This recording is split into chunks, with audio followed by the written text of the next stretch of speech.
오늘 우리에게 주시는 말씀은 창세기 27장 1절에서부터 14절까지 말씀입니다. 이삭이 나이가 많아 눈이 어두워 잘 보지 못하더니 맏아들 에서를 불러 이르되 내 아들아 하매 그가 이르되 내가 여기 있나이다 하니 이삭이 이르되 내가 이제 늙어 어느 날 죽을는지 알지 못하니 그런즉 내 기구 곧 하살통과 활을 가지고 들에 가서 나를 위하여 사냥하여 내가 즐기는 별미를 만들어 내게로 가져와서 먹게 하여 내가 죽기 전에 내 마음껏 내게 축복하게 하라. 이삭이 그의 아들 에서에게 말할 때에 리브가가 들었더니 에서가 사냥하여 오려고 들로 나가매 리브가가 그의 아들 야곱에게 말하여 이르되 내 아버지가 내 형 에서에게 말씀하는 것을 내가 들으니 이르시기를 나를 위하여 사냥하여 가져다가 별미를 만들어 내게 먹게 하여 죽기 전에 여호와 앞에서 내게 축복하게 하라 하셨으니 그런즉 내 아들아 내 말을 따라 내가 내게 명하는 대로 염소떼에 가서 거기서 좋은 염소 새끼 2마리를 내게로 가져오면 내가 그것으로 내 아버지를 위하여 그가 즐기시는 별미를 만들리니 내가 그것을 내 아버지께 가져다 드려서 그가 죽기 전에 내게 축복하기 위하여 잡수시게 하라. 야곱이 그 어머니 리브가에게 이르되 내 형 에서는 털이 많은 사람이요 나는 매끈매끈한 사람인즉 아버지께서 나를 만지실진대 내가 아버지의 눈에 속이는 자로 보일지라 복은 고사하고 저주를 받을까 하나이다. 어머니가 그에게 이르되 내 아들아 너의 저주는 내게로 돌리리니 내 말만 따르고 가서 가져오라. 그가 가서 끌어다가 어머니에게로 가져왔더니 그의 어머니가 그의 아버지가 즐기는 별미를 만들었더라. 아멘. 여러분, 하나님의 주권에 대해서 알 수 있는 여러 본문들이 있는데, 구절들이 있는데, 그 중에 하나가 바로 로마서 말씀입니다. 로마서 9장 20절과 21절 말씀인데요. 이 사람아, 내가 누구이기에 감히 하나님께 반문하느냐? 지음을 받은 물건이 지은 자에게 어찌 나를 이같이 만들었느냐 말하겠느냐? 토기장이가 진흙 한 덩이로 하나는 기 있을 그릇을 하나는 천 있을 그릇을 만들 권한이 없느냐. 아멘. 여러분, 계속해서 우리는 이삭의 이야기를 또 그 삶을 살펴보고 있는데요. 우리가 월요일에 살펴보았던 본문을 통해 하나님의 무조건적인 선택, 주권적인 선택으로 하나님께서 야곱을 택하셨음을 보게 되었습니다. 여기서 중요한 것은 하나님은 야곱, 그가 능력이 있거나 월등해서 택하시고 에서는 문제가 있고 하자가 있어서 택함을 받지 못한 것이 아니라고 하였습니다. 그렇습니다. 하나님은 조건에 의해서 택하시는 것이 아니라 무조건적으로 선택해 주시는 것입니다. 오히려 우리는 하나님의 그 선택, 그 섭리를 생각할 때에 스스로 계신 완전하신 분의 선택이기 때문에 완전하시고 실수가 없으시고 조건을 보지 않으심에 감사해야 되는 것입니다. 어찌되었던 하나님이 이삭과 리브가에게 나타나셔서 말씀하시길 두 민족이 복중에서 나뉜다고 하셨고 이 민족이 저 족속보다 강하겠다고 하셨고 큰 자가 어린 자를 섬기겠다고 하셨습니다. 여러분, 에서와 야곱은 기질과 성향부터 하는 행동까지 모든 면에서 달랐는데요. 에서는 들로 나가서 사냥하기를 좋아했던 자였고 야곱은 조용한 성격으로 집에 자주 있었습니다. 그리고 이제 세월이 많이 흘렀는데요.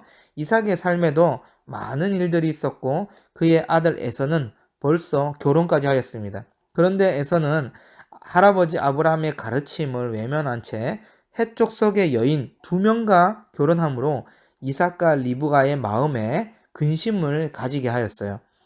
여러분, 에서는 장자권을 야곱에게 판 것도 그렇고 잘못된 결혼을 하는 행동을 볼 때에 약속된 백성의 가치관에서 멀어진 듯 합니다. 점차 하나님의 기업에서 멀어지고 있는 거예요. 문제는 아버지 이삭이 에서의 결혼으로 인해 근심은 하였지만 결혼하기 전에 말렸다든지 훈계하고 가르쳤다는 내용이 없음을 볼 때에 점점 영적으로 쇠퇴하고 있는 것 같습니다. 심지어 오늘 본문 1절에 보면 이삭은 나이도 많았고 눈도 어두워 잘 보지 못하였습니다. 그래서 이삭은 자신의 임종이 가까워졌음을 알고 맏아들 에서를 불러서 장자의 축복을 주기로 결심하는데요. 여러분, 이스라엘은 임종 전에 가족을 불러서 공개적으로 축복을 하면서 합법적으로 상속이 확증이 되는데요. 이제 이삭은 에서에게 자신을 위해 사냥을 해서 즐기는 별미를 만들어 오라고 말합니다. 여러분, 이러한 이삭의 모습은 사실은 분별력이 없는 행동입니다. 첫째로 이스라엘의 갈래에 어긋나는 행동을 보였습니다. 원래 이스라엘 갈래는 이삭과 야곱을 축복할 때 함께 불러야 합니다. 그러나 이삭은 에서만 부르고 야곱은 부르지 않았지요. 분명 이삭은 자신의 축복권을 사용해서 가문이 받을 모든 미래의 축복을 에서에게만 쏟아주고 싶었던 것입니다. 아마도 이삭은 리브가가 임신했을 때에 하나님이 큰 자가 어린 자를 섬기리라고 하신 말씀을 잊은 듯 보이는데요. 둘째로 에서는 이스라엘의 전통을 어기고 다른 혈통의 여자와 결혼한 아들이었어요. 그럼에도 불구하고 이삭이 에서에게 축복권을 주고 싶었던 것은 그가 나이가 많아 눈이 어두워졌을 뿐 아니라 영적인 눈도 어두워졌음을 암시하고 있는데요. 성경은 이삭이 에서를 좋아했던 이유에 대해서 언급해 주는데요. 그 이유가 무엇이었습니까? 에서가 사냥한 고기를 좋아했기 때문이었습니다. 즉, 그 이삭의 식탐을 에서가 잘 채워주었던 거죠. 그러니 이삭은 하나님의 풍성한 복을 경험하였지만 결정적인 순간에 하나님의 말씀을 놓치고 있는 거예요. 이삭은 하나님의 예언, 즉 말씀에 근거해서 축복권을 사용하는 것이 아니라 자신을 더욱 만족시키고 충족시킬 수 있는 자, 에서를 상속자로 정했던 것입니다.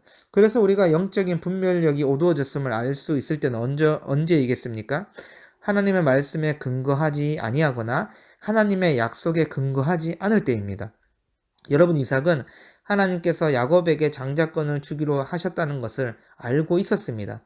그럼에도 불구하고 끝내 자신의 식욕을 충족시키는 에서를 향한 편애가 있었다는 것은 이삭이 노년의 영적인 분별력이 많이 사라졌음을 말씀해 주고 있습니다. 그런데 기가 막힌 타이밍으로 리브가는 이삭과 에서의 대화를 엿듣게 됩니다. 여러분, 본문은 눈이 어두워서 잘 보지 못하는 이삭과 기가 밝아서 대화 내용을 엿듣게 되는 리브가를 대조적으로 보여주고 있는데요. 여러분, 이삭과 에서의 대화를 엿들은 리브가는 신속하게 야곱을 불러서 이를 지시하는데요. 아마도 리브가는 이삭과 에서의 대화를 듣고 올 것이 왔음을 깨닫고 바로 계획적으로 움직입니다. 리브가는 에서에게 아브라함 집안의 계보와 축복이 넘어가서는 안 될 상황이라고 판단하였던 것 같아요. 여러분, 그래서 리브가는 어떤 계획을 가지고 있었습니까? 창세기 27장 8절에서부터 10절 말씀인데요. 그런즉 내 아들아, 내 말을 따라 내가 내게 명하는 대로 염소떼에 가서 거기서 좋은 염소 새끼 2마리를 내게로 가져오면 내가 그것으로 내 아버지를 위하여 그가 즐기시는 별미를 만들리니 내가 그것을 내 아버지께 가져다 드려서 그가 죽기 전에 내게 축복하기 위하여 잡수시게 하라. 아멘. 여러분, 리브가의 계획은 에서가 돌아오기 전에 이삭이 좋아하는 별미 음식을 만들어서 시력이 약한 이삭을 속여서 야곱이 이삭의 축복을 받게 하는 계산이었습니다.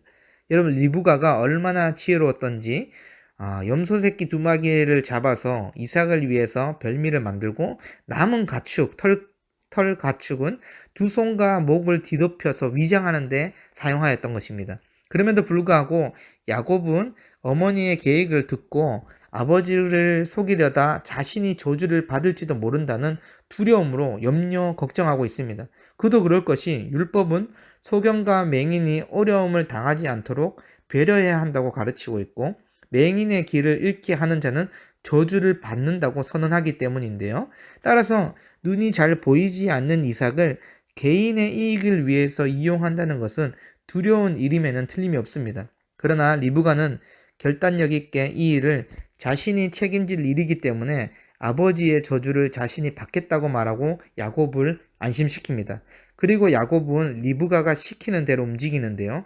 오늘 본문을 통해 리브가의 행동과 야곱의 행동이 절대 정당하다고 볼 수 없습니다. 왜냐하면 남편을 속이면서까지 야곱에게 보인 사랑은 분명 하나님이 흡족하게 여기실 만한 선한 방법이 아니었기 때문입니다. 그럼에도 불구하고 리브가가 하나님의 주권과 섭리에 대해서 이해하고 분별력이 있었던 점은 우리가 놓쳐서는 안 될 것입니다. 여러분, 어쩌면 오늘 본문을 곰곰이 살펴보면 영적으로 어두웠던 이삭과 분별력이 있었던 리브가를 제쳐두고 에서의 편애와 리브가의 속임수라는 인간적인 요소들이 있었습니다. 그럼에도 불구하고 하나님은 그것을 통해 자신의 계획을 이루어 가심을 우리가 꼭 기억했으면 좋겠습니다. 즉 하나님은 지극히 인간적인 생각과 계획 속에서도 아브라함에게 주신 약속을 신실하게 이루어 가신다는 사실을 우리가 놓치지 않아야 할 것입니다. 여러분, 에서는 하나님의 복을 무시했었습니다. 이삭은 복에 대한 말씀을 소홀히 여겼습니다. 리브가와 야곱은 복을 탈취의 대상으로 여겼습니다. 그럼에도 불구하고 하나님의 약속은 신실하게 이루어진다는 사실입니다. 여러분, 하나님의 주권적인 선택은 인간적인 방법에 의해서 이루어지지 않습니다. 우리가 영적인 분별력을 가지되 인간적인 방법이 아니라 하나님의 그 말씀을 믿고 따르는 방법이 필요한 것입니다. 그래서 오늘도 나의 생각과 계획을 따르는 것이 아니라 토기장이 되시는 하나님의 말씀과 약속을 따라가는 우리 모든 비전교회 성도분들이 되기를 간절히 소망합니다. 하나님 아버지 감사합니다. 나의 생각과 계획을 따라가지 아니하게 도와주시고 토기장이 되시는 하나님의 말씀과 약속과 섭리와 계획을 믿고 순종하며 따라가는 우리 모두가 될 수 있도록 인도하여 주시옵소서. 감사드리며 우리 주 예수 그리스도 이름으로 간절히 기도드립니다. 아멘.